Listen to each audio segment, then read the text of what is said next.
Blog Talk Radio.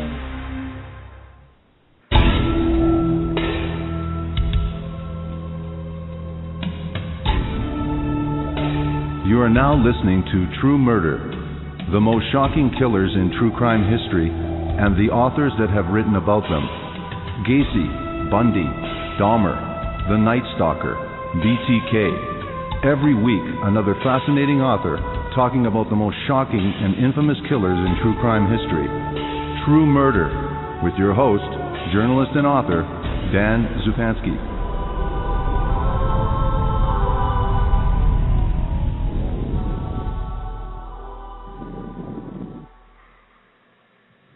Good evening. This is your host, Dan Zupansky, for the program True Murder, the most shocking killers in true crime history, and the authors that have written about them.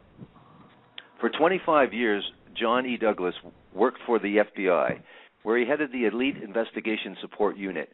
The real-life model for FBI Agent Jack Crawford in Silence of the Lamb, he's had a brilliant and terrifying career, getting inside the minds of notorious murderers and serial killers, including Ted Bundy, John Wayne Gacy, and David Berkowitz, son of Sam.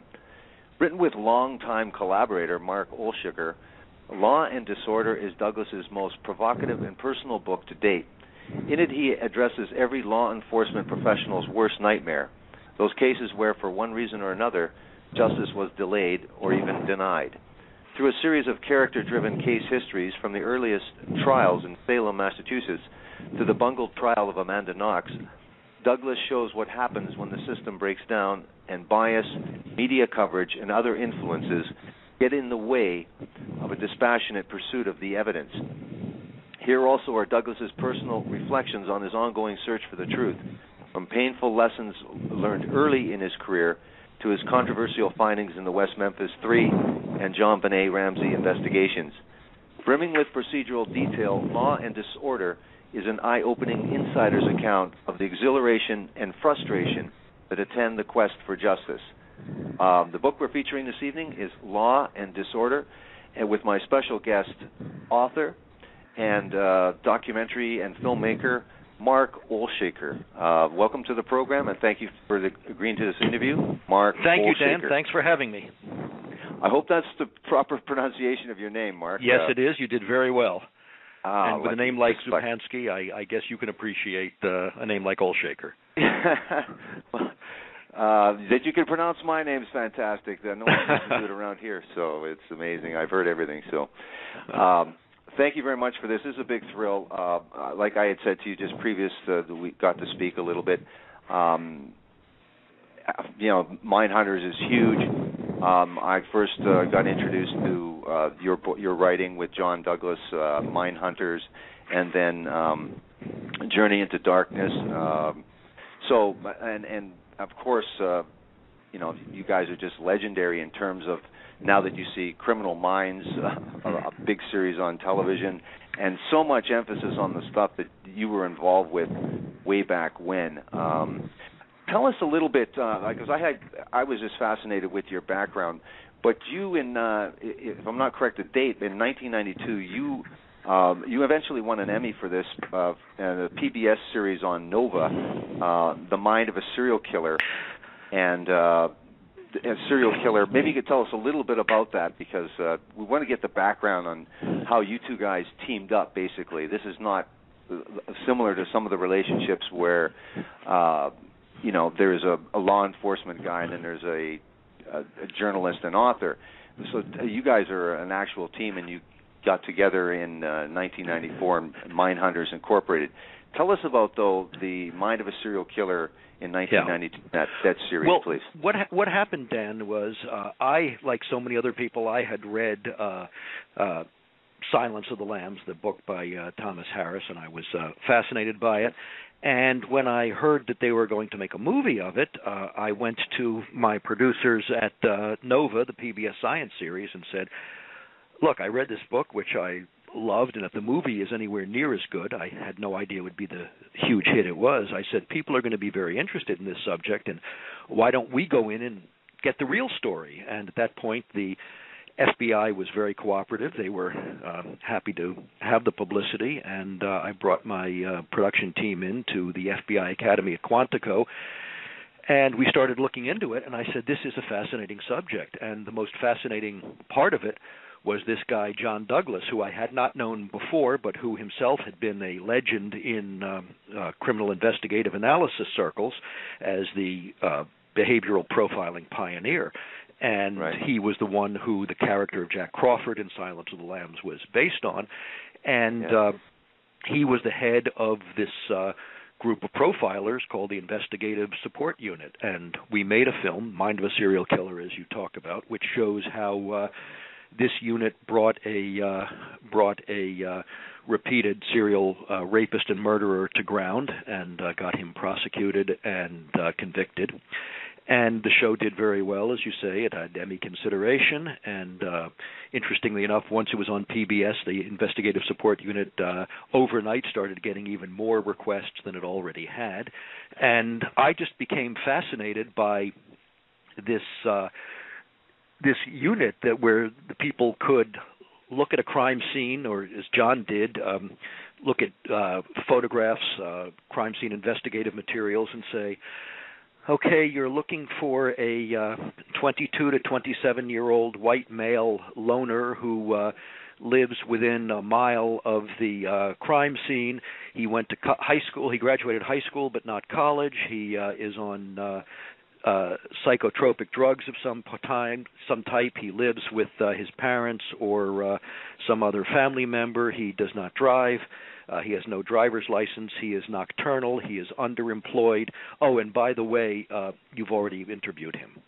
And this describes this actually describes someone who is now serving a life term for murder in the New York correctional system. So I became fascinated by this, and I often say to people that as a previous novelist of thrillers and as a documentary filmmaker, you're always looking for great characters. And I found one right in front of me, a living character who was fascinating. And then a couple of years later, when John got ready to retire from the Bureau after, as you say, 25 years of service, Dan, he called me and said, would I be interested in working with him on a memoir of his experience? And I said, yes, I would. I'll introduce you to my agent. We'll go to New York and see if there's any interest. Well, there was a tremendous amount of interest, and out of that book came the book Mindhunter that you mentioned, and it did well enough that we were asked to do other books, and this book we've just published, Law and Disorder, is our eighth book together now. And so I don't know how you describe our relationship. We often joke that John is a detective pretending to be a writer, and I'm a writer pretending to be a detective. But in fact, we really do have sort of a Sherlock Holmes and Dr. Watson relationship, and we now investigate cases together and write about them. Yeah, that's fantastic. Now, this latest book that you've penned together is what is the intention or what is the focus of this book, Law and Disorder? Well, that's actually the critical question, Dan. And what all of our other books have really been about showing how to get the bad guy.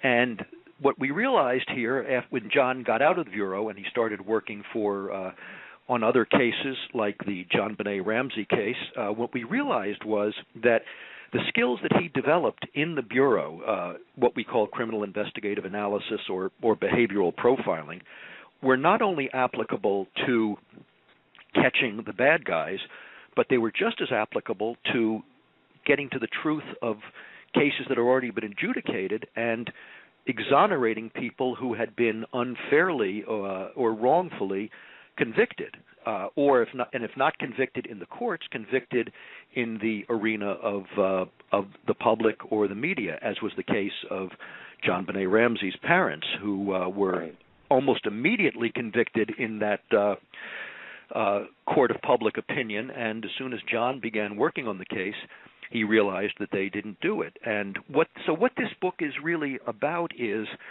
the unending and difficult quest for real justice. And we go through a number of cases, including the Ramsey case, including the West Memphis 3 case, which has been quite celebrated and John was involved with, also the Amanda Knox case in Perugia, Italy, in which it should have been obvious to investigators what actually happened, but instead the wrong people were convicted.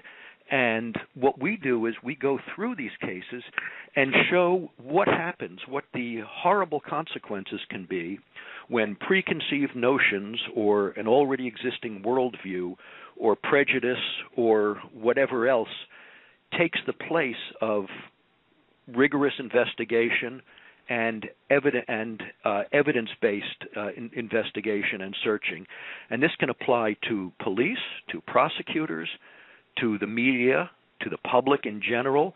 And what happens is when you get all of them together, you have a perfect storm, which leads to false convictions. And one of the things that amazed me, Dan, when I started researching this book with John is how many times cases hang on what we call false confessions. In other words, a confession that is not true, and there are any number of reasons for them. But one of the things we realized was that anybody who is reasonably trained in investigative techniques, and you don't even have to be a John Douglas, I consider myself one of those at this point, I could get a confession from almost anybody on anything if you give me enough time and resources. I don't even have to touch the person. I don't have to beat them up or threaten them. I just need enough time with them, and I can get a confession. So getting a false confession is not that difficult. Getting a true confession is more problematic. Yeah, absolutely. Well, you know, what I found interesting with this book, too, is that you really do basically spell out that, you know, profiling really is just the, you know, we've always talked about, well, it's not the end-all and be-all, it's just a tool, but really profiling and the work that John Douglas has done with this investigative special unit is that really it's just better evidence analysis. It's looking, like he says, you can't just profile the crime scene. You have to profile everything. You have to profile the environment, the location, the situation. So again, it's looking at the crime scene, the crime itself, the perpetrator, the interview, just looking at it a lot more progressively. You're absolutely right, Dan. I think that's a tremendous point to emphasize, and here would be a perfect example of what you're talking about, would be the John Benet Ramsey case. Everybody in the public and the police was convinced that these parents had killed this little girl because that's what parents do and that's what they expected.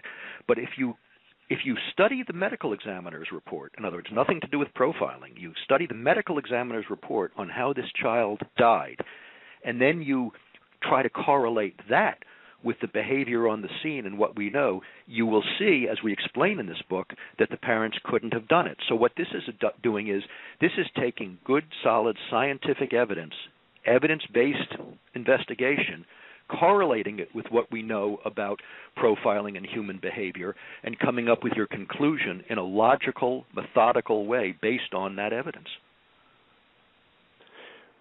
Well, yeah, but you also point out in the book, too, that it's also understandable sometimes, not necessary, obviously not tolerable, but that there's a certain amount of pressure created by, say, irresponsible media or failure to have solved something recently. So there ends up being this very human nature coming into play where there's a lot of pressure, and so again, justice does not prevail in this case. Absolutely, and you've brought up another very good point, Dan, which is that justice does not take place in a vacuum. There always is a social, a public, a media context to everything, as you've pointed out, and you can't dismiss that when you're evaluating a case. What I found very, very interesting, and I was laughing, and then I found it very humorous and, of course, fascinating, and I didn't know that, where I thought I knew quite a bit about the Salem. And then, of course, concern. So tell us about the beginning of the book and why you included, and maybe you can tell us about it, but also why you included the story about Salem Massachusetts, and tell us about that, please. Another good question. Everybody knows the name Salem witch trials. Not many of us know that much about them. What was interesting is what a metaphor it was for the worst of criminal injustice today.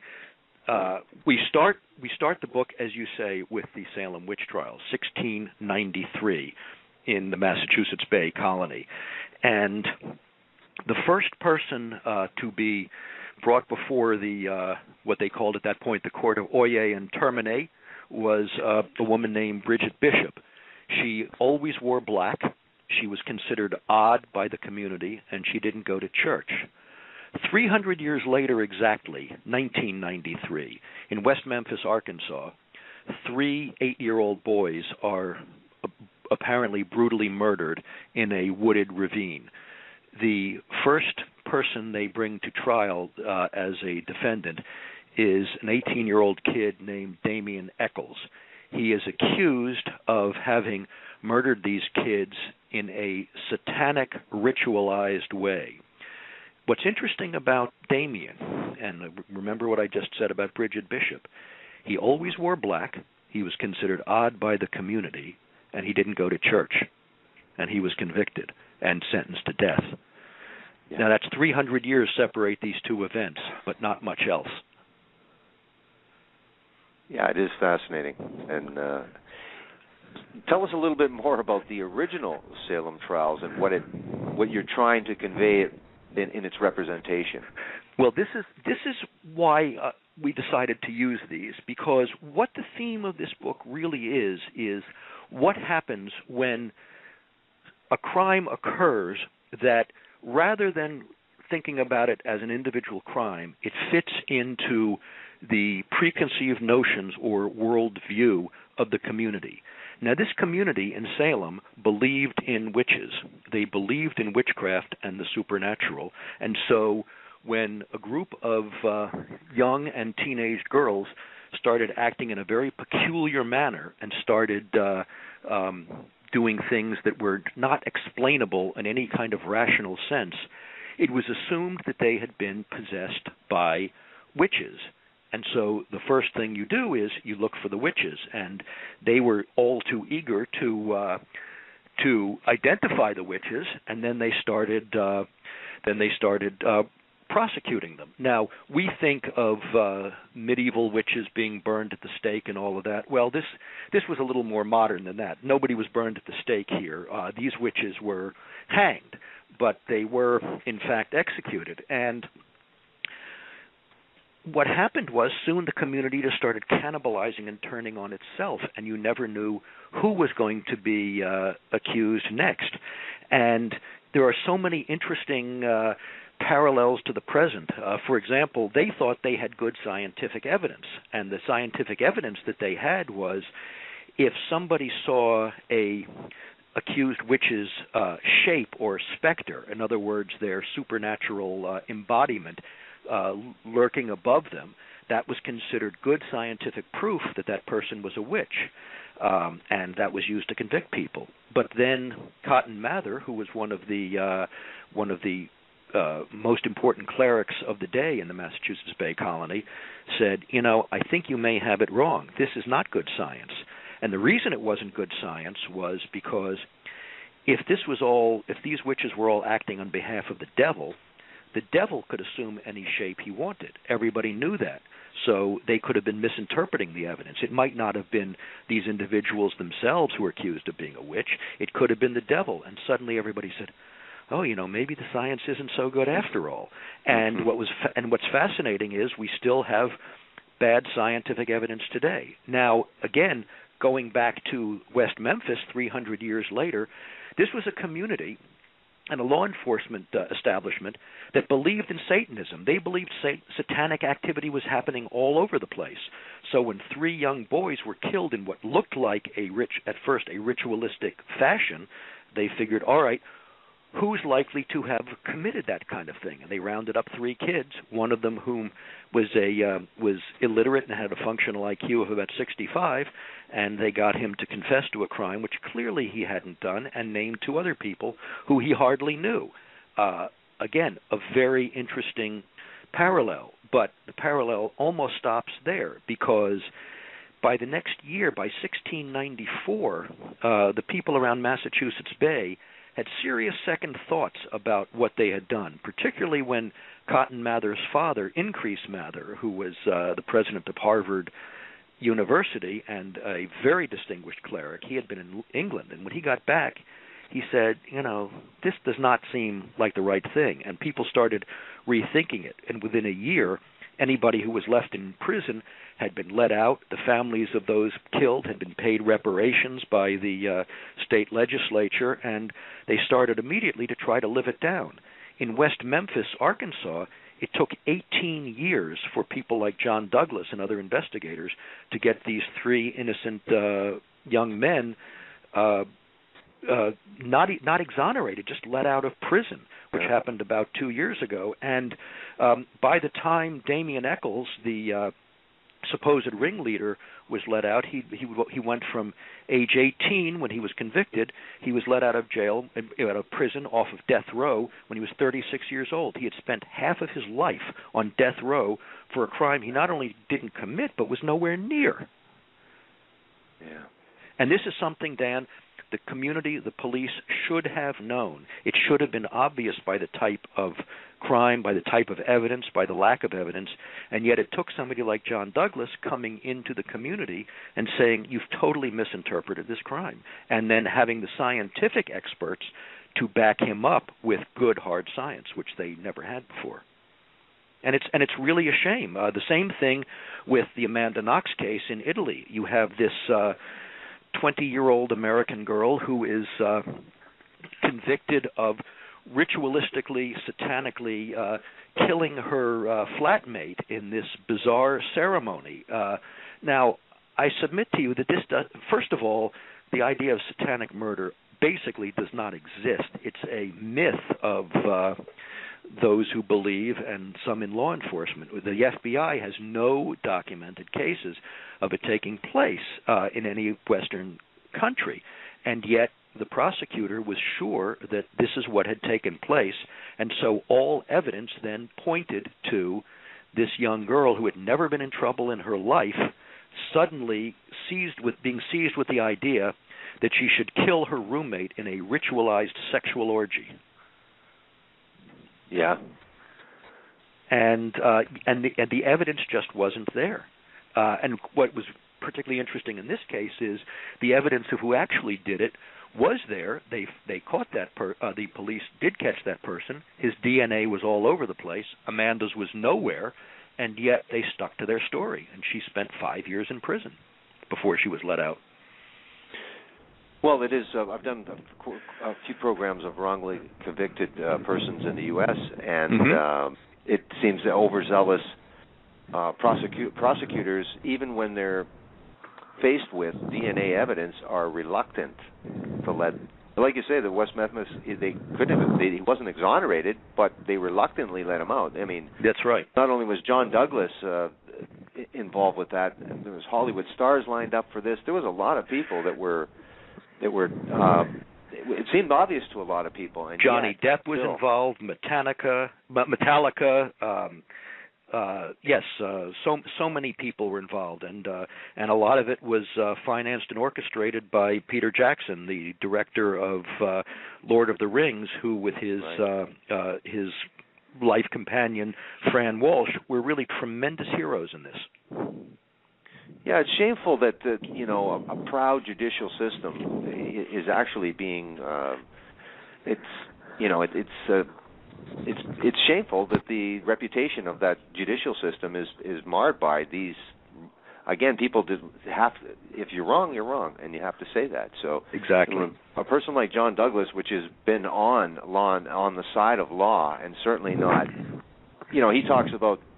Murderers being executed, and he doesn't shy away from that verdict. Absolutely. We'll say. For him to be basically on the other side of the system, looking for innocent people among convicted people, is an interesting and profound testament itself. Thank you for saying that. I agree with you. Yeah, and enough that you're going to dedicate a whole book to this as well, and so I applaud you guys for doing that as well. Well, we there a number of times in this book we've been very reflective, and John has said where he was wrong in past cases because of things he didn't understand, or because he assumed that all evidence he received from local police or local investigators was good evidence. And John had to go through a lot of soul searching and introspection when we wrote this book, because he had to understand and admit the times when he was wrong. Or here's another perfect example. Years after all the to-do in the John Benet Ramsey case, when the Boulder District Attorney finally identified John Mark Carr, who was that very strange young man who they apprehended in Thailand, who said that he had been there when John Benet had died and had given all kinds of strange stories about that.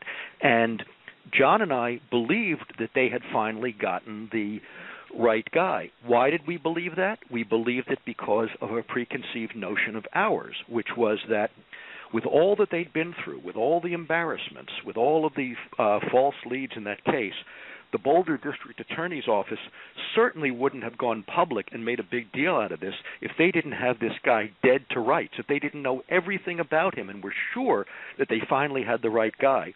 Then when they extradited him and brought him back to Colorado, and his DNA didn't even match exemplars they had from the crime scene, we threw up our hands and said, what, are they out of their minds to do something like this? But we were taken in because we couldn't believe that they would make the same mistake again. So, we were taken in. Yeah, incredible. And the media basically, what it also taught me a lesson too, because I was much younger and obviously much more naive.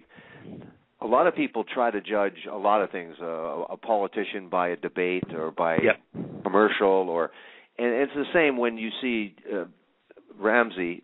She was distraught, and she was obviously on medication.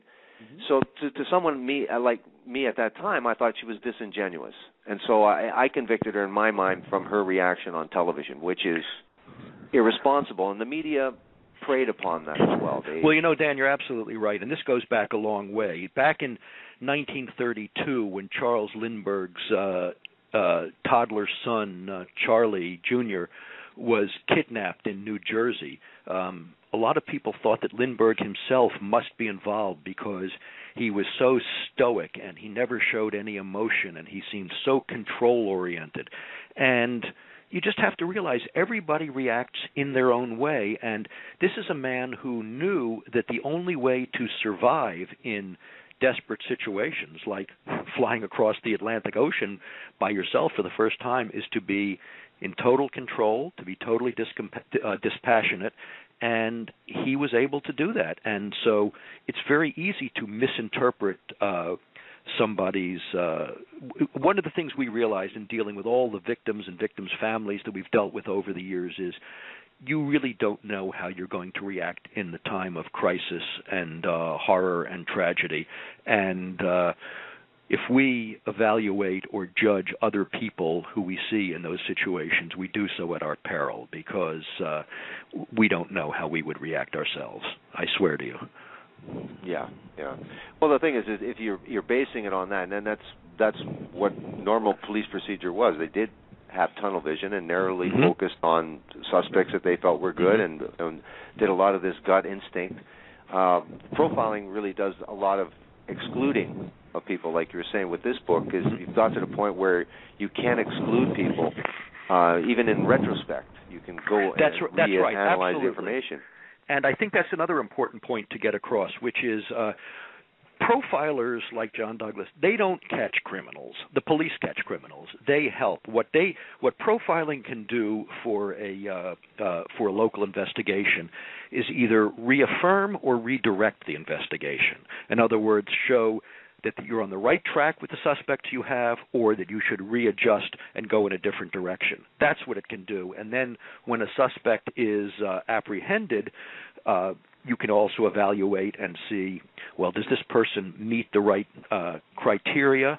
And if not, go in a different direction. And if he does, How can you interrogate him? What are some good interrogation techniques that you can use? What are proactive techniques? And then if he gets to trial, we also have good trial strategy that profilers can help with.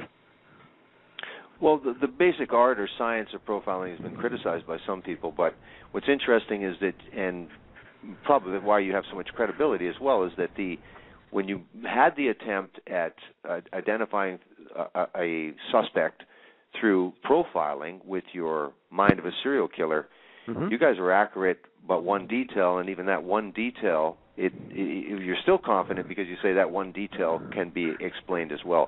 That's right. That's very interesting. And you're talking about age, of course. I know. And in the mind of a serial killer, the profilers got the age wrong by 15 years. And what was very interesting is then when you looked at the suspect's record, he had been in prison on sexual charges for 15 years. So essentially he'd been put on ice, his development had been arrested, and when he was let out, he picked up right where he left off. Yeah.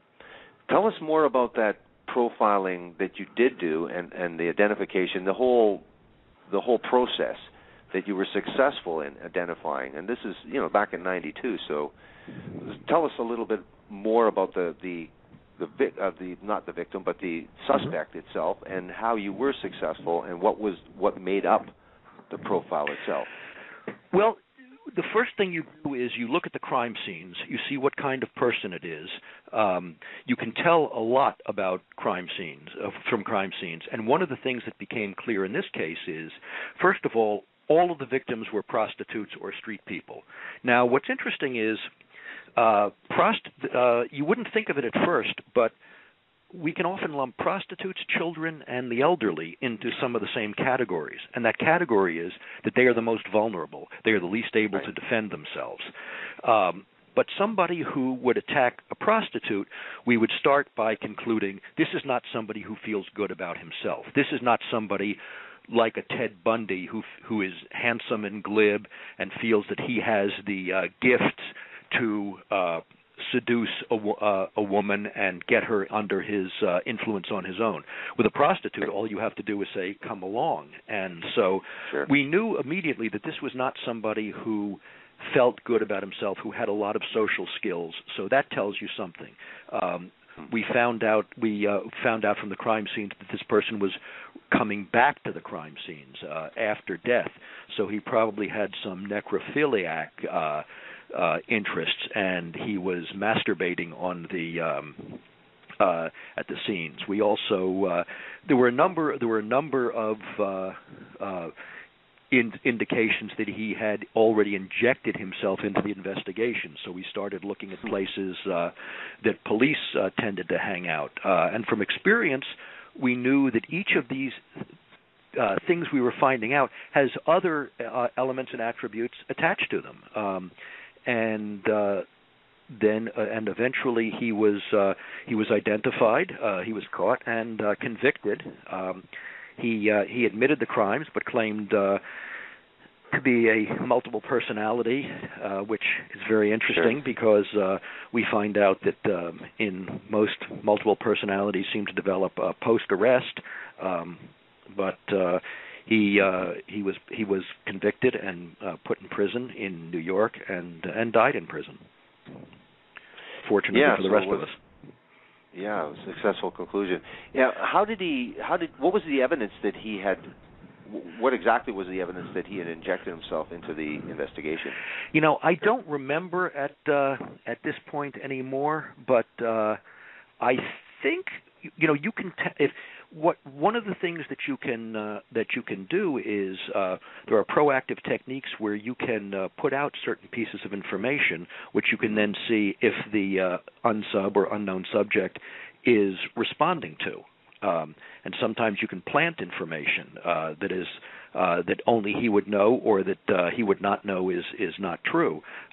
So there are, and I'm not giving away any secrets, there are any number of ways that police and investigators have of manipulating subjects so that their behavior will give them away. And I can tell you, the more you try to, if you're an offender, the more you try to cover up your behavior, the more behavioral evidence you are going to display. Mm. All those serial killers that are listening. And if they're listening, the one thing I want to get across, and we've said this over and over again, there are no Hannibal Lecters out there. That's a figment of a writer's imagination. Sure. Most serial killers, most predatory sexual offenders are inadequate, unaccomplished nobodies whose only accomplishment and only quest in life is for this manipulation, domination, and control of those that he perceives weaker than him, so that he can get satisfaction, and that's the only way he can get satisfaction. And when they're not on the hunt, they're fantasizing about it. And so these are not heroic individuals. These are not macho individuals. These are deeply inadequate, cowardly individuals. Yeah, and not so bright. And not so bright, thank God. It's one thing we have working for us. Yeah, evil genius, yeah. Mm-hmm. Yes, exactly. Now, the thing is, what you include in your book, too, is the a case in 1946 with the Suzanne Degnan that was kidnapped. Mm-hmm. Now, what did this? Tell us about this case, and when you finish, then we can. I'll ask you what you learned from this and why you felt it necessary to feature it in the book. What exactly you were trying to convey in the book with your story. This case that you're referring to, this was someone who was terrorized post-war Chicago in 1946. It was the so-called lipstick killer. And he was called the lipstick killer because he killed two adult women, and supposedly on the mirror of a bathroom mirror of one of them, he wrote in lipstick, For heaven's sake, catch me before I kill more. I cannot control myself. And then supposedly, and you'll see why I say supposedly in a moment, this same killer killed a young girl, Susan Degnan, who you talked about, and chopped up her body and put pieces in various parts of the sewers. The Chicago police went through a lot of suspects before they finally found a young college student named William Herons, Heirens, and we know that he was kind of a petty thief. He did breaking and entering. He liked collecting souvenirs from places that he broke into. And after going through a number of other suspects, who I must say, according to the records we found, the police treated brutally, some of whom ended up in the hospital after interrogations, they decided that Herons was their guy. They got him to they caught him in a breaking and entering. They got him after several attempts to sign a confession threatening him with the death penalty if he didn't. He signed the confession, went to trial, went before a judge, pleaded guilty on the advice of his court-appointed lawyers, almost immediately recanted his testimony, and he died last year as the longest-serving prisoner in the American penal system. Now, he was one of the first people that John Douglas interviewed when he was a young FBI agent trying to do this study of actual incarcerated killers.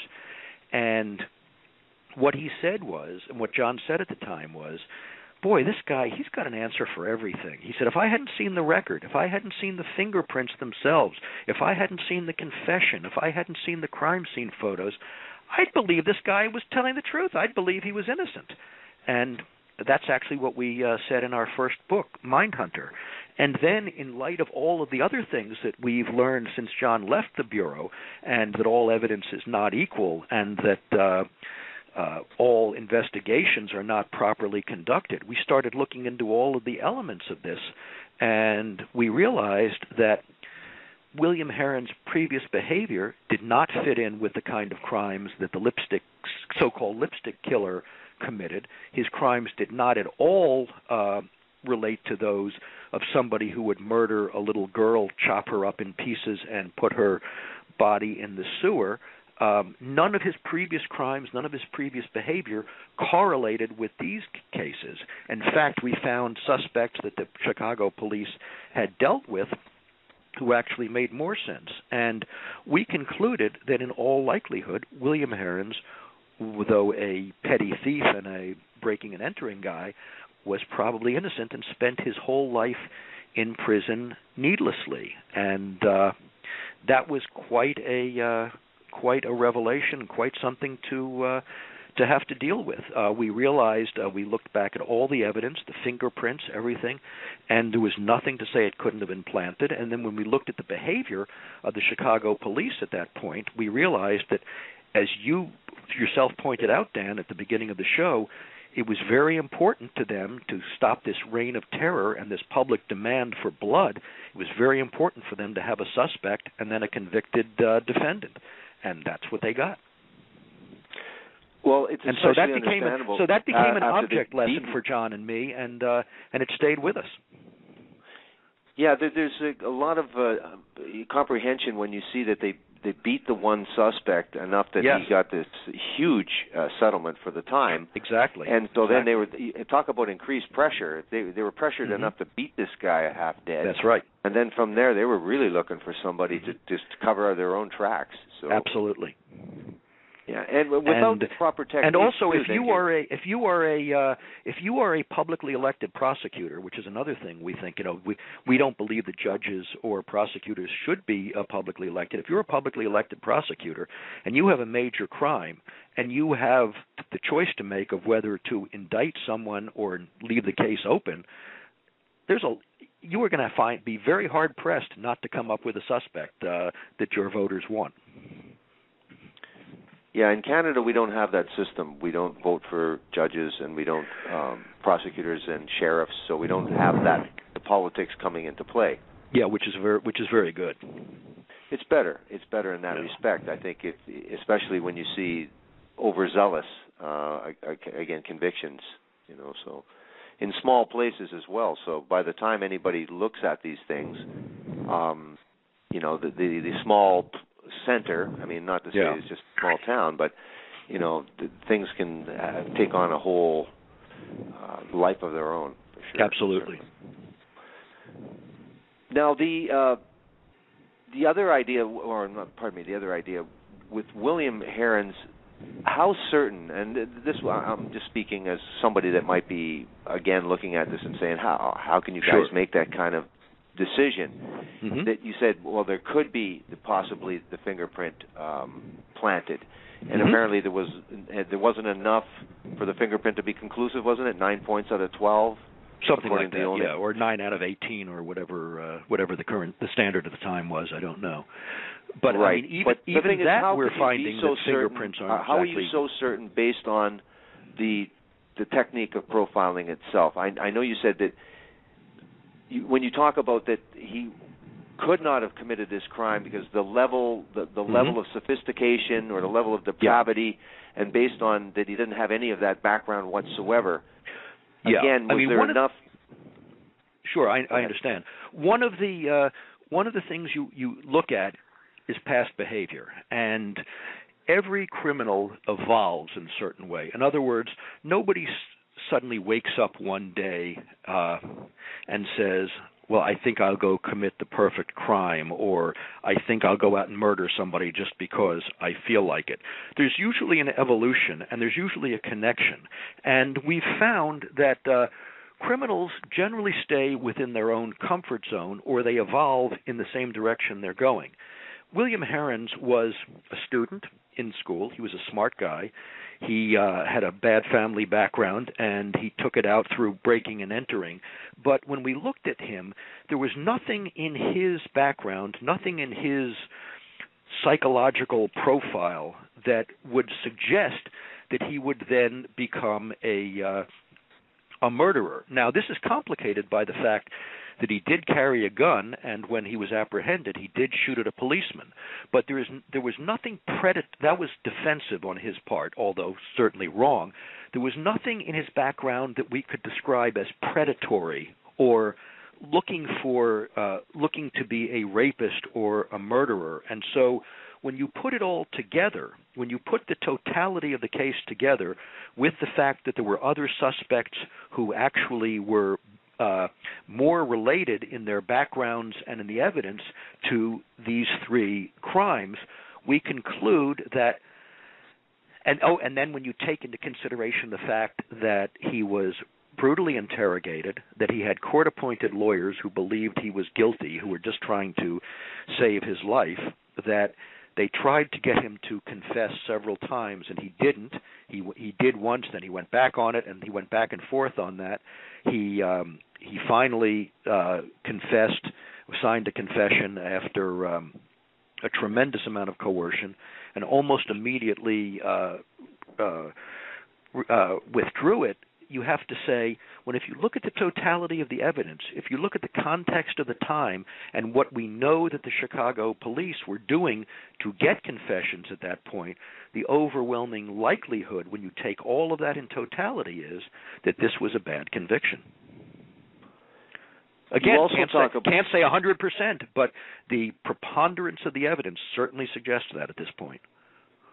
And the other, and the other thing, if I might just add, Dan, the other thing is, sure, for 60-some years, he was a model prisoner. He gave nobody any trouble after that in prison. Yeah. Well, there are a lot nothing of aggressive about him. Yeah.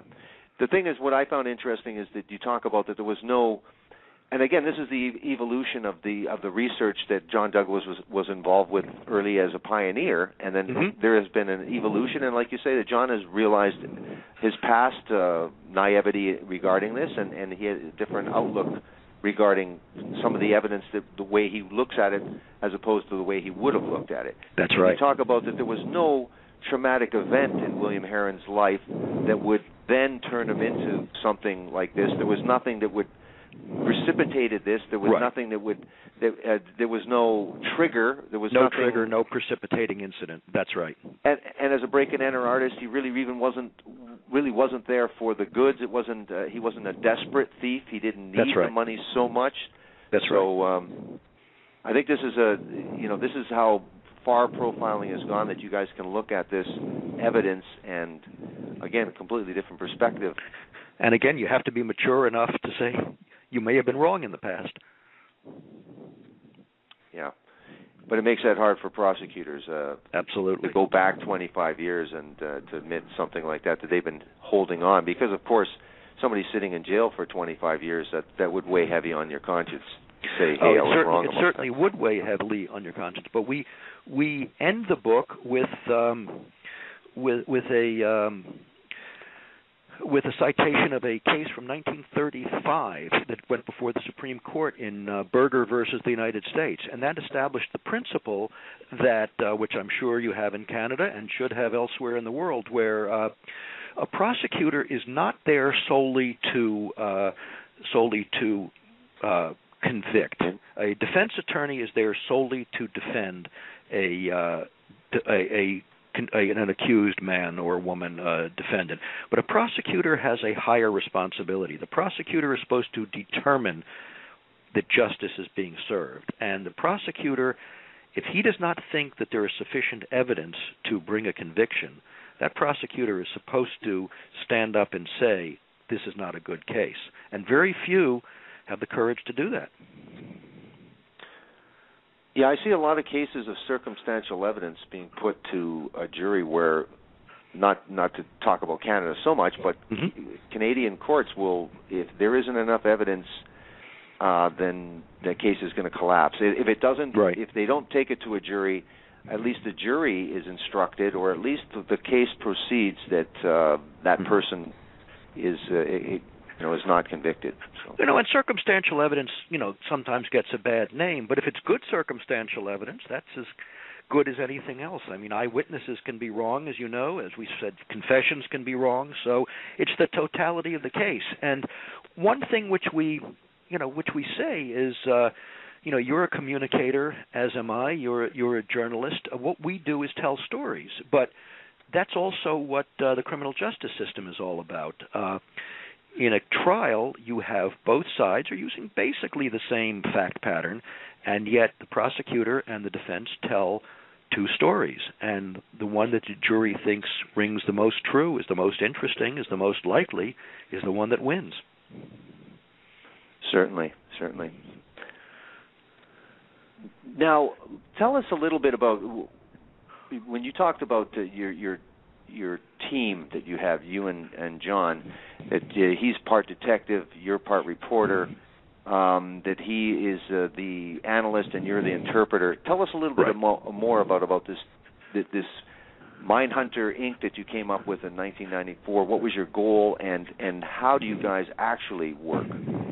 Well, what we decided was that we get along very well, and I guess we both have our own egos, but I think we really appreciate each other's skills and talents. And so when John got out of the bureau and we started writing books, we formed Mindhunters Incorporated as an entity, and we've written our books through that. When we've had to hire other researchers or investigators, we do it through that entity, and we've now started investigating cases that John has been called into. We also now have a website in which we post our own views and commentaries on perspectives on profiling and criminal justice. The web address is www.mindhuntersinc.com, mindhunters.inc.com, which we invite all of your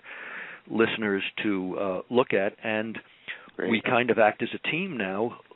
John is certainly the lead investigator on that team, and we try to pick cases where we think he can make an impact, as is the case with West Memphis 3, where when he went down and started looking into that case, what he really did was redefine the entire crime away from a satanic, ritualized, group cause homicide into what we call a personal cause homicide, where he said, this is not three people. There's no evidence of three people. This is one person. It has nothing to do with satanic ritual, and it is clear from the behavioral evidence that the killer actually knew at least one of the three boys and probably all three, whereas the three defendants who were convicted didn't know any of these kids, had never met them. Right.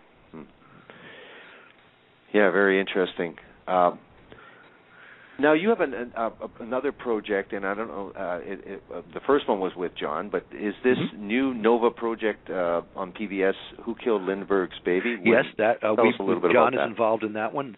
That was actually based on a book we did a number of years ago called The Cases That Haunt Us, where we investigated prominent cases of murder cases where there was no satisfactory outcome or it was never solved. We started with Jack the Ripper, went all the way up through John Benet Ramsey, and explained, took a completely fresh look at each case and said, what can we at this point tell and what can't we tell? I do believe that we actually solved the Jack the Ripper case. Other people may disagree with us. We analyzed the Lizzie Borden case and Lindbergh, and we've gotten, through one of our correspondents who had read the book, we got some potentially interesting new evidence on the Lindbergh case, which in American courts and American newspapers was called the crime of the century, 1932. You have to remember at the time, Charles Lindbergh was the most famous man in the world. He and his wife Anne were like American royalty, and when his baby, his 20-month-old son was kidnapped, it was like the Prince of England had been kidnapped. And so we went back and examined this 80-year-old case, went back to the actual crime scene, to the house where it took place, and said, what can we tell about this? What new things can we learn, or what at this late date can we say conclusively about this crime? And we said several things. The big controversy all these years has been, was Bruno Richard Hauptmann, who was convicted and executed, was he really guilty, or was he set up? We determined several things. One, he was definitely guilty. Number two, he did not act alone. And we did this through a combination of profiling and scientific analysis. And we have a reasonably good candidate who worked with him. So that program is, you can take a look at it now. It was on January 30th in the United States. Anybody who wants to see it can go to pbs.org and look up Nova, Who Killed Lindbergh's Baby, and you can now see the program online if you're interested. And John is the star of the show. Yeah, it's amazing now. You guys are doing profiles of historic crimes. It's just incredible. So yeah, and I think that when we did Jack the Ripper, for instance, we went back to London. We retraced all of the crime scenes. We went back to Scotland Yard, looked through their records, and we found out something that we thought was rather astounding. Aside from thinking we figured out who it was, we also realized, and I think the evidence is very strong for this, although it's not been made public other than by us, is that Scotland Yard actually knew the identity of Jack the Ripper and chose not to make it public. Incredible. Yeah. And well, a lot of people were hinting, Out of Hell there was not exactly that, but that might be a possibility. The other thing I thought was very fascinating was that you, and again, I've heard, talk of this, but you guys really, I think, nailed it. It was that the message, one of the messages left by Jack the Ripper was, again, not likely or exactly that, and that is one of the great ironies of the case, that the only note from Jack the Ripper in which he calls himself Jack the Ripper we believe to be a fake, whereas the as you mentioned, the From Hell note, which was another note, we believe to be from the actual killer, in which there is no mention of the name Jack or the Ripper or anything else like that. And what's very interesting about all this, and the sort of the greater lesson is, we were really hoping against hope that we would find out that the killer was one of the really interesting, sexy possibilities, like the son of the Prince of Wales, or the royal physician, or even Walter Sickert, the Victorian painter, or somebody like that. The person it turned out to be was quite obscure, and that's the problem. If you have a case like Jack the Ripper, if you have a case like Amanda Knox, if you have a case like John Benet Ramsey, the press grabs hold of a story that's much more interesting in its way than what really happened. In other words, if you say in the Amanda Knox case, this beautiful American teenager comes over and suddenly kills her roommate in this ritualized frenzy, that's a much more interesting and titillating story than to say this African drifter from the Ivory Coast came in and to rob the place, look for drugs, and when he saw that somebody was home, opportunistically raped and then murdered her. That's not nearly as interesting as the first scenario I put forth, but that happens to be the truth. And the media loves good-looking people, whether they be killers or not. Absolutely. Absolutely. Yeah, and it was interesting, too, is that you also spoke about the lipstick killer, and the same thing, that you determined that, this might just have been the same thing, where a very ambitious journalist said, I'm going to make this story even better than it is. And what's very interesting, and that's absolutely right in the lipstick killer case, all of the great reporting on that story, and when I say great reporting, I really mean great novel writing, came from the Chicago Tribune. I mean, it wasn't from the police. The Chicago Tribune made up the case. Yeah, incredible. Yeah. Sometimes they stick with it. And, it was the Amanda Knox was another one where the Italian media had sort of a bone to pick with the U.S. You bet. So it turned into sort of those evil American tourist wanton women kind of, for the prosecutor, again, trying to save face a little bit. So that was another very, very interesting aspect of the story that, again, it's understandable, but certainly not anywhere near. And we tried to cover all of those dynamics of all of these cases in Law and Disorder, and I hope your listeners will find it interesting and edifying. We try to tell stories that are story-driven, that are character-driven, and yet have a point to them, and I hope we've done it here. Yeah, and in some of the biggest cases that no matter how much analysis, whether you've read one book, with this perspective that you guys have, with this different way of looking at things, and especially these cases, again, it's just like a fresh look at some of the things you thought you knew. So it's very, very, very interesting. Yeah, absolutely. And, I can't tell you, Dan, how many times people have come up to me and said, "Oh, you've written about Amanda Knox. Well, she really did it, didn't she?" And I say, "No." And they said, "You're kidding." And I said, "Well, what makes you think they have?" And they'll say, "Well, I'm just assuming that she looks like she's done it. I mean, the press said that she did it." Yeah. Yeah, it's a sad state that we don't learn anything from the media. I mean, almost began with Jack the Ripper and H.H. Holmes, and absolutely. And sure I don't did. know how much we've learned from that. The sensationalistic and titillizing media sometimes, once they focus on something that's, it's incorrect, it doesn't matter. That's right. It takes on a life of its own. Yeah, absolutely. And to the miscarriage of justice, and really. I'm glad that you guys have hammered home that point, because sometimes it is just about winning.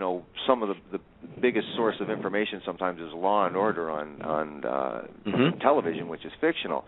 But it really does come down to winning cases rather than, let's keep in mind here what this whole system was set up to do. Exactly. Sometimes the best justice we can, the best justice we can come up with is to say, we don't know who did it, but we know for sure who didn't do it. Yeah, and we got to keep that in mind, and that is the most virtuous of pursuits. So when we're talking about this, so of course that's why yourself and John have joined on this pursuit. So I want to thank you very much, and I want to thank you very much for coming on the show, Mark. Well, thank you, Dan, and thank you for your astute and penetrating questions. It's always a pleasure to be interviewed by somebody who has read the material, understands it, and has thought about it. Well, thank you very much. This has been a big thrill, and I'm sure the audience has enjoyed this, and I hope to talk to you again soon in the very near future. And anytime, Dan. It'll be my pleasure. Thank you. Very good. Good Take night. care. Bye-bye.